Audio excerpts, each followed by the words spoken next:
Welcome to my YouTube channel Sapna classes. इस video में हम जानेंगे मुगल साम्राज्य के तीसरे शासक अकबर का इतिहास। अकबर 1556 टू 1605।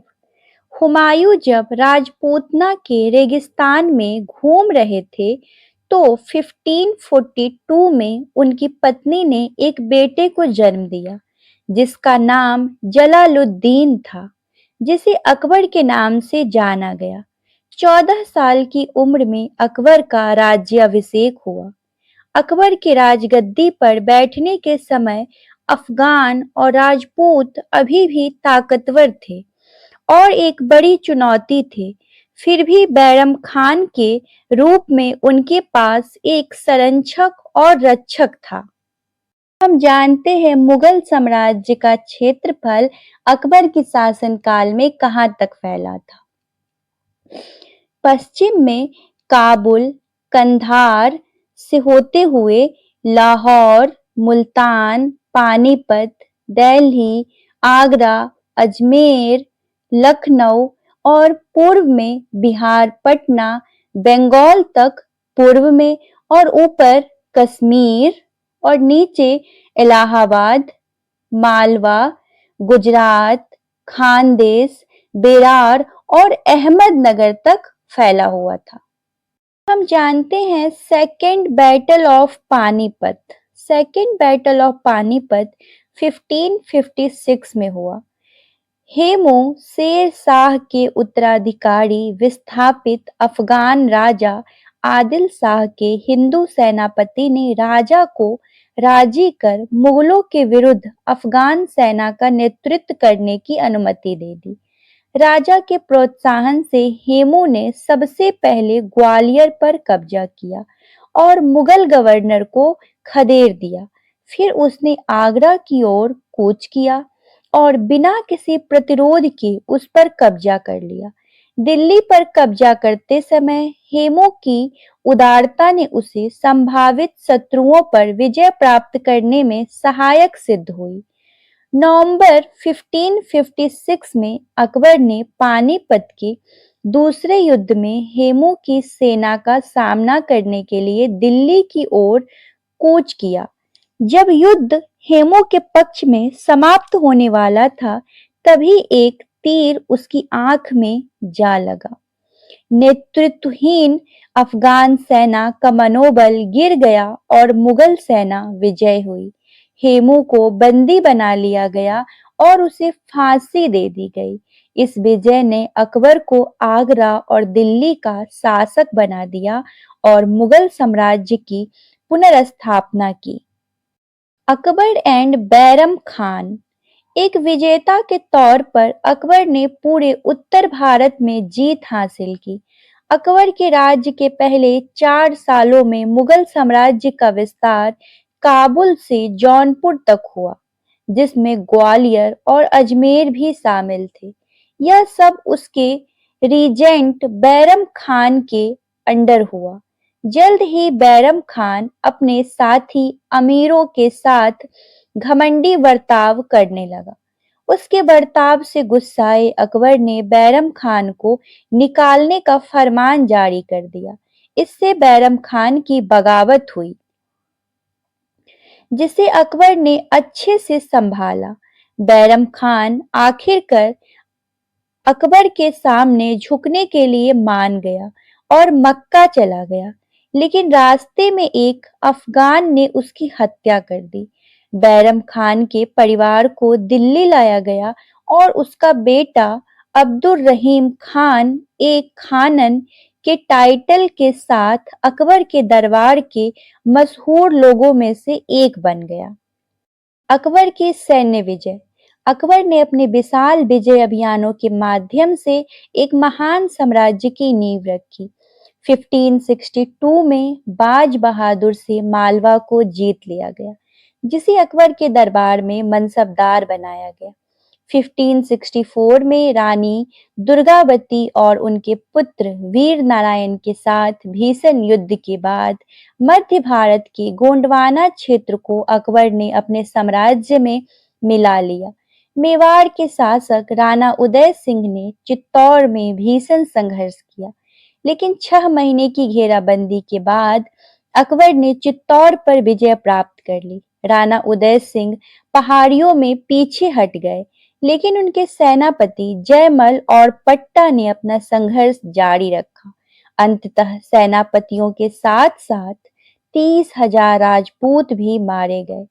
जयमल और पट्टा की वीरता के प्रति श्रद्धा प्रकट करते हुए अकबर ने आगरा किले के मुख्य द्वार के बाहर उनकी स्मृति में प्रतिमाएं बनवाकर उन्हें सम्मानित किया। चित्तौड़ पर विजय के बाद रणथंभौर, कालिंजर, बीकानेर, जोधपुर और जैसलमेर जैसे राजपूत राज्यों ने आत्मसमर्पण कर दिया। मध्य भारत के क्षेत्रों को अपने अधीन करने के बाद अकबर ने गुजरात की ओर ध्यान दिया, जो समुद्री व्यापार के लिए प्रसिद्ध एक समृद्ध प्रांत था। अकबर ने 1573 में मुजफ्फर शाह से गुजरात को जीत लिया। गुजरात दक्कन के विलय का आधार बना।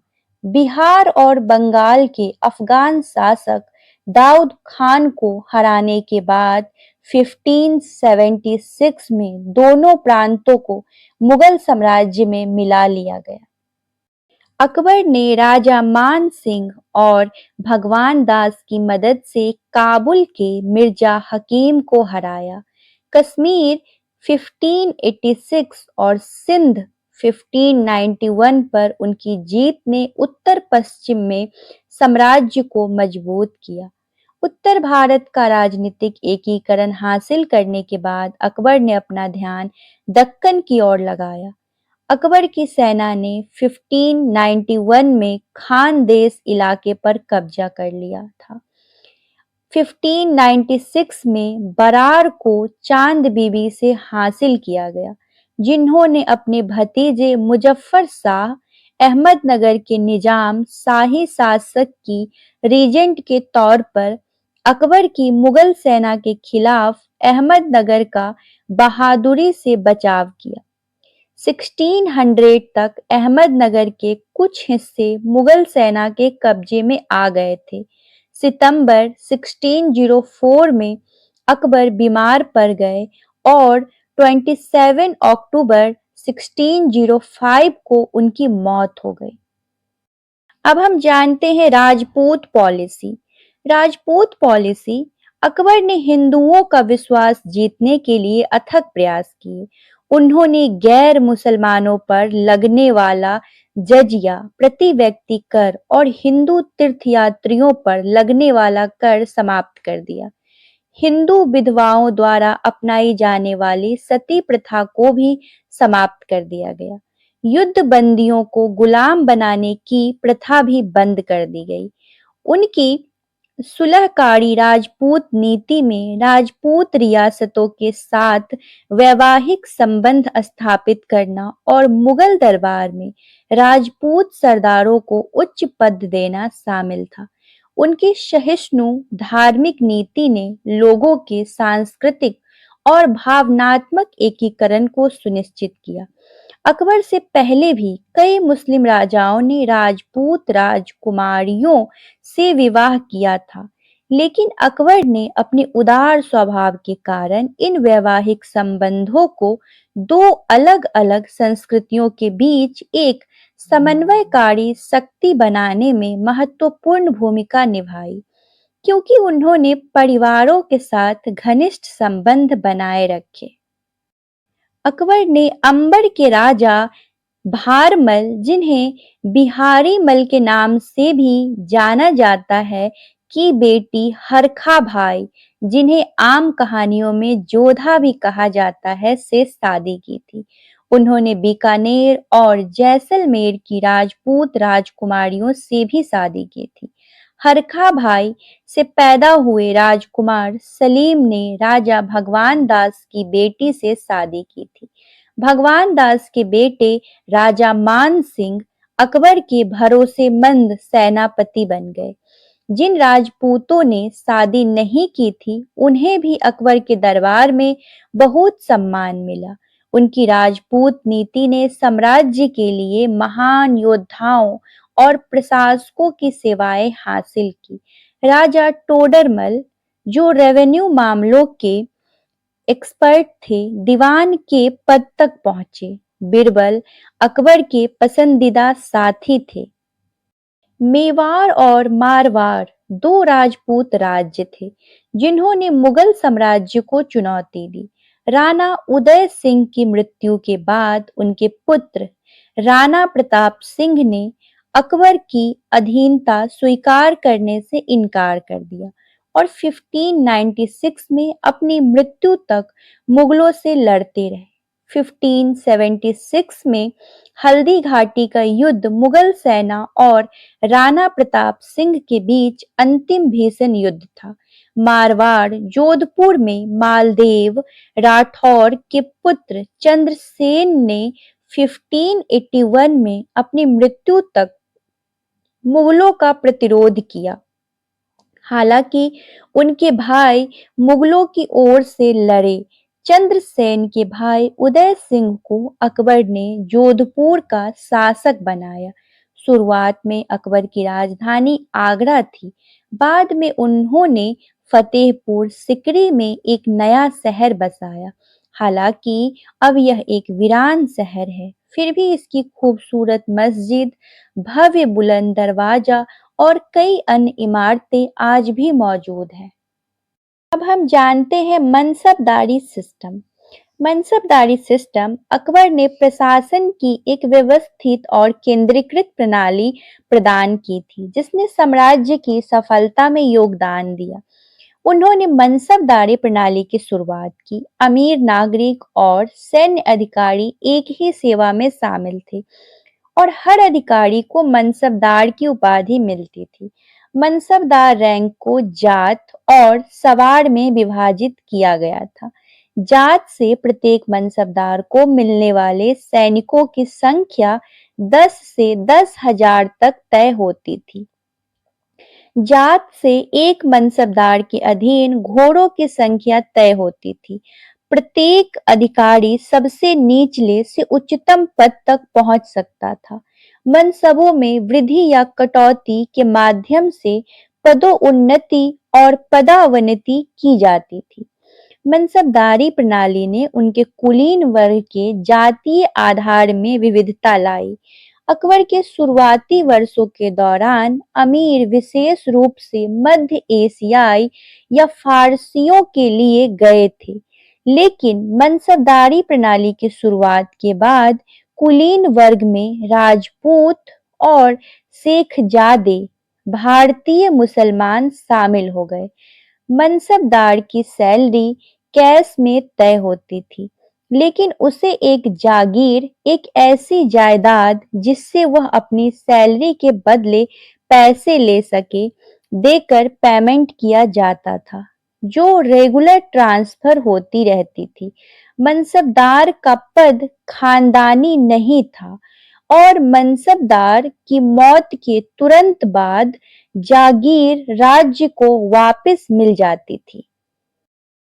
अब हम देखते हैं अकबर से जुड़े कुछ तस्वीर, जैसे Buland Darwaza, Fatehpur Sikri, Panch Mahal, red fort, Raja Man Singh, Raja Birbal, Todarmal. Akbar's religious policy. Akbar ने अपने जीवन की शुरुआत एक रूढ़िवादी मुसलमान के रूप में की, लेकिन सूफीवाद के प्रभाव में आकर उन्होंने समावेशी दृष्टिकोण अपनाया। अकबर सभी धर्मों के सिद्धांत के बारे में जानने के लिए उत्सुक थे और उन्होंने सुलह ए कुल, सभी के लिए शांति के दर्शन का प्रचार किया। अकबर की अंतर धार्मिक रुचियों से असहमत उनके समकालीन लेखक बदाऊनी ने उन पर इस्लाम त्यागने का आरोप लगाया। अकबर ने 1575 में इबादत खाना की स्थापना की, जो एक पूजा कक्ष था जिसमें प्रारंभ में मुस्लिम धर्मगुरु आध्यात्मिक विषयों पर चर्चा करने के लिए एकत्रित होते थे। बाद में उन्होंने ईसाई, पारसी, हिंदू, जैन और यहाँ तक कि नास्तिकों को भी चर्चाओं में आमंत्रित किया। 1582 में उन्होंने इबादत खाने में बहस बंद कर दी क्योंकि इससे अलग-अलग धर्मों के बीच कड़वाहट बढ़ रही थी। फिर भी उन्हें सच जानने की अपनी कोशिश नहीं छोड़ी। अकबर ने सच का पता लगाने के लिए पुरुषोत्तम और देवी, हिंदू धर्म, मेहरजी राना, जोस्ट्रियन धर्म, पुर्तगाली एक्वा विवा और मोन सेरेज ईसाई धर्म और हीरा विजय सूरी जैन धर्म जैसे अलग-अलग धर्मों के जाने-माने लोगों से पर्सनली बातचीत की। बातचीत की वजह से उन्हें लगा कि इतने सारे नामों के पीछे सिर्फ एक ही भगवान है। अकबर और बदायूनी ने अकबर की सोच को समझने के लिए जो शब्द इस्तेमाल किया वह था तौहीन ई इलाही, यानी दीन इलाही। तौहीन ई इलाही का मतलब था भगवान एक ही भगवान। इसे सूफी संप्रदाय माना जा सकता है, लेकिन नया धर्म नहीं। वह एक पीर सूफी गुरु बन गए थे, जो अपने शिष्यों को प्रशिक्षण देते थे और गुरु द्वारा निर्धारित नियमों का पालन करते थे। हजारों शिष्य उनके शिष्य बने। अकबर का उद्देश्य धर्मनिरपेक्ष सिद्धांतों, समान सहिष्णुता और सभी वर्गों के धार्मिक विश्वासों के प्रति सम्मान पर आधारित राज्य स्थापित करना था। उन्होंने संस्कृत, अरबी, ग्रीक आदि भाषाओं में लिखे ग्रंथों का फारसी में अनुवाद करने के लिए एक बड़ा अनुवाद विभाग स्थापित किया।